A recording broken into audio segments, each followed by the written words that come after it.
नमस्कार दोस्तों, आप देख रहे हैं सच की रफ्तार। दिल्ली के मुख्यमंत्री अरविंद केजरीवाल ने फ्री की सुविधाओं के मुद्दे को लेकर एक बार फिर केंद्र पर निशाना साधा है। उन्होंने कहा कि कुछ दिनों से जिस तरीके से जनता को दी जाने वाली सुविधाओं का जबरदस्त तरीके से विरोध किया जा रहा है, इससे मन में एक शक पैदा होता है। इतना जबरदस्त तरीके से विरोध क्यों किया जा रहा है? अचानक से लोगों के हितों की चीजों का विरोध क्यों किया जा रहा है? दोस्तों देखिए, अरविंद केजरीवाल ने अपनी प्रेस कॉन्फ्रेंस में क्या कुछ कहा। देश के लिए बहुत आफत पैदा हो जाएगी, इन सारी फ्री की सुविधाओं को बंद किया जाए। इससे एक मन में शक पैदा होता है कि क्या केंद्र सरकार की आर्थिक हालत बहुत ज़्यादा कहीं ख़राब तो नहीं हो गई है? इतना ज़बरदस्त तरीके से विरोध क्यों किया जा रहा है? पिछले 70-75 साल से सरकारी स्कूलों के अंदर फ्री में शिक्षा मिलती आई है। पिछले 70-75 साल से सरकारी अस्पतालों में गरीबों को फ्री दवाइयाँ मिलती हैं, फ्री राशन हर महीने भेजा जाता है। अचानक ऐसा क्या हो गया कि इन सारी चीज़ों को बंद करने की, इन सारी चीज़ों को वापस लेने की, इन सारी चीज़ों के खिलाफ इतना ज़बरदस्त विरोध क्यों पैदा हो गया? केंद्र सरकार की आर्थिक हालत ठीक तो है। अभी थोड़े दिन पहले ये अग्निवीर स्कीम लेके आए, अग्निवीर योजना। अग्निवीर योजना जब लेके आए तो कहा गया कि अग्निवीर योजना लाने की ज़रूरत इसलिए पड़ी क्योंकि सैनिकों का जो पेंशन का खर्चा है, सैनिकों का जो पेंशन का बिल है, वो इतना ज़्यादा बढ़ गया है कि केंद्र सरकार उसको बर्दाश्त नहीं कर पा रही। आज़ादी के बाद से आज तक पहली बार ऐसा हुआ है कि कोई केंद्र सरकार ये कह रही है कि हमारे से सैनिकों की पेंशन का बिल बर्दाश्त नहीं कर किया जा रहा। आज तक कभी किसी सरकार ने ये नहीं कहा कि देश की सुरक्षा के लिए पैसे की कमी पड़ गई है। आज तक किसी सरकार ने ये नहीं कहा कि सैनिकों की पेंशन का पैसा हम नहीं दे पा रहे हैं। सैनिकों को पेंशन दे के हम एहसान नहीं करते। सैनिक हमारे ऊपर एहसान करते हैं जब वो बॉर्डर के ऊपर अपनी जान दांव पे लगाते हैं। ऐसा क्या हो गया केंद्र सरकार को कि केंद्र सरकार के ऊपर केंद्र सरकार अब सैनिकों के पेंशन की बिल भी, पेंशन, सैनिकों का पेंशन भी देने की हालत में नहीं बची है और उन्होंने उस पेंशन के बिल को ख़त्म करने के लिए अग्निवीर योजना लेके आए हैं। अभी कुछ दिन पहले कहा गया कि हर 5-5 साल में केंद्र सरकार केंद्रीय कर्मचारियों के लिए एक वेतन आयोग बनाती है। 8वां वेतन आयोग अभी बनने वाला था। 8वां वेतन आयोग, केंद्र सरकार ने कहा है कि अब हम 8वां वेतन आयोग नहीं बनाएंगे। 8वां वेतन आयोग क्यों नहीं? हर 10-10 साल में बनता है। 8वां वेतन आयोग क्यों नहीं बनाएंगे? कह रहे हैं कि हमारे पास पैसा नहीं है, पैसे की कमी है। केंद्र सरकार के पास अपने केंद्र के कर्मचारियों का वेतन बढ़ाने के लिए भी पैसा नहीं बचा। कहाँ गया केंद्र सरकार का सारा पैसा? ऐसा केंद्र सरकार की इतनी बुरी क्या हालत हो गई है कि केंद्र सरकार के पास अपने कर्मचारियों को जो हर बार बढ़ाया जाता था, वेतन आयोग बिठाया जाता था, वो भी नहीं बिठा रहे। मनरेगा, देश के गरीब से गरीब आदमी जिसके घर में कुछ भी नहीं होता, उस व्यक्ति को सरकार साल में 100 दिन की दिहाड़ी का पैसा देती है। 100 दिन का काम देती है और फिर 100 दिन का पैसा देती है दिहाड़ी के हिसाब से। केंद्र सरकार कह रही है हमारे पास वो पैसा भी नहीं है देने के लिए। पिछले साल के मुकाबले इस साल उस पैसे में 25% की कटौती कर दी गई है। देश के सबसे गरीब, सबसे मजदूर आदमी, किसान मजदूर, रिमोट इलाकों में जो देश में रहते हैं, गांव में रहते हैं, वो लोग दिहाड़ी के हिसाब से साल में 100 दिन की दिहाड़ी करते थे और सरकार उनको गड्ढे खोदने का काम करते थे, कहीं कुछ सड़क बनाने का काम करते थे, उनको सरकार 100 दिन की दिहाड़ी दिया करती थी। उसमें भी कटौती कर दी गई है। सरकार कह रही है पैसा नहीं है। केंद्र सरकार जितना टैक्स इकट्ठा करती है देश भर से, उसमें से एक हिस्सा राज्यों को देती है। अभी तक ये था कि 42% उस टैक्स का हिस्सा राज्यों को देना होता था। पिछले कुछ वर्षों में ये भी घटा के 29-30% कर दिया गया है। राज्यों को जो पैसा केंद्र सरकार देती है उसकी भी कमी कर दी गई है। कह रहे हैं पैसा नहीं है। आखिर गया कहाँ केंद्र सरकार का सारा पैसा?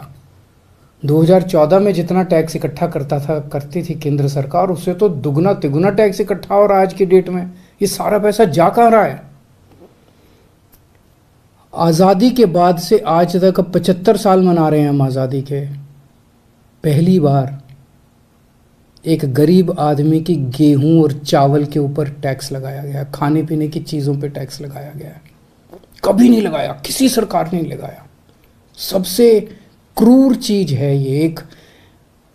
एक बिल्कुल गरीब आदमी, एक भिखारी जिसके पास कुछ नहीं होता, वो भी मार्केट से जब गेहूं और चावल अब खरीद के लाएगा, उसको उस पर टैक्स देना पड़ेगा। किसी सरकार ने इतना क्रूर कदम नहीं उठाया था। गेहूं पे टैक्स लगा दिया, चावल पे टैक्स लगा दिया, गुड़ के ऊपर टैक्स लगा दिया, शहद पे टैक्स लगा दिया, छाछ पे टैक्स लगा दिया, लस्सी पे टैक्स लगा दिया, दही पे टैक्स लगा दिया, पनीर पे टैक्स लगा दिया। क्या जरूरत पड़ गई? क्या ऐसी क्या हालत हो गई केंद्र सरकार की कि गरीब से गरीब आदमी के खाने के ऊपर टैक्स लगाने की नौबत आ गई, जो आज तक 75 साल में कभी नहीं हुआ था। और केंद्र सरकार ने पेट्रोल और डीजल के ऊपर इतना टैक्स लगा रखा है, हर रोज बताते हैं 1000 करोड़ रुपए का, 1000 करोड़ रुपए की पेट्रोल और डीजल से टैक्स पे आमदनी होती है। साल में लगभग 3.5 लाख करोड़ रुपए की आमदनी होती है केंद्र सरकार की पेट्रोल और डीजल पे जो टैक्स लगा रखा है। कहाँ गया ये सारा पैसा? और अब कह रहे हैं कि सारी जितनी सुविधाएं जनता को फ्री में मिलती हैं वो बंद होनी चाहिए। सारे सरकारी स्कूल या तो बंद किए जाएं और या सारे सरकारी स्कूलों में बच्चों से फीस ली जाए, ऐसा कह रहे हैं ये लोग। आप सोच के देखो, अगर सरकारी स्कूलों में फीस लगने लग गई, देश के कोने कोने के अंदर सरकारी स्कूल, वैसे ही सरकारी स्कूलों के अंदर पढ़ाई खराब है, और अगर सरकारी स्कूलों में फीस लगने लग गई तो बच्चे को तो कोई नहीं पढ़ा पाएगा। आधे से ज़्यादा बच्चे इस देश के अनपढ़ रह जाएंगे। देश आगे कैसे बढ़ेगा? कह रहे हैं कि सारे सरकारी अस्पतालों के अंदर अब पैसे लगने चाहिए। सरकारी अस्पतालों में जो फ्री का इलाज होता है वो बंद होना चाहिए। सरकारी स्कूलों से मेरे को याद आया कि कई राज्य सरकारों ने अब सरकारी स्कूलों में फीस लगा भी दी है। मैंने मीडिया में खबरें पढ़ी हैं कि एक राज्य के अंदर 120 रुपये महीना फीस लगा दी है, एक राज्य के अंदर 500 रुपये महीना फीस लगा दी है। कहाँ से लाएगा एक गरीब आदमी 500 रुपये महीना अपने बच्चों को पढ़ाने के लिए? अब ये सारे देश के अंदर सरकारी अस्पतालों के अंदर कह रहे हैं कि फीस सरकारी अस्पतालों में बिना पैसे दिए इलाज नहीं होगा। गरीब आदमी के पास इलाज कराने के पैसे नहीं है, वो कहाँ से लाएगा पैसे इलाज कराने के लिए? और जिसके पास पैसे नहीं है उसका इलाज नहीं होगा। मर जाएंगे गरीब लोग इस देश के। और अब ये कह रहे हैं कि इलाज, राशन भी, फ्री का राशन भी बंद होगा। फ्री नहीं होना चाहिए, फ्री का राशन भी बंद कर देना चाहिए। 75 साल तक जितनी केंद्र सरकारें आई, किसी को ऐसा घाटा नहीं हुआ कि फ्री का राशन बंद कर दिया गया। कब से मिल रहा है फ्री का राशन? कब से? राशन की दुकानें कब से हैं? अब ये फ्री का राशन भी बंद करना चाहते हैं। प्रश्न उठता है, ये सारा पैसा केंद्र सरकार का गया कहां? 2014 में लगभग केंद्र सरकार का 20 लाख करोड़ का बजट होता था। आज केंद्र सरकार का लगभग 40 लाख करोड़ का बजट है। तो ये सारा पैसा जा कहां रहा है? इन्होंने अपने दोस्तों के, इन्होंने बहुत सुपर रिच लोगों के, जो अरबपति लोग हैं, ऐसे ऐसे लोगों के इन्होंने 10 लाख करोड़ रुपए के कर्जे माफ कर दिए। सरकारी पैसे से इन्होंने, इनमें जितने के कर्जे माफ किए, कई इनके दोस्त हैं।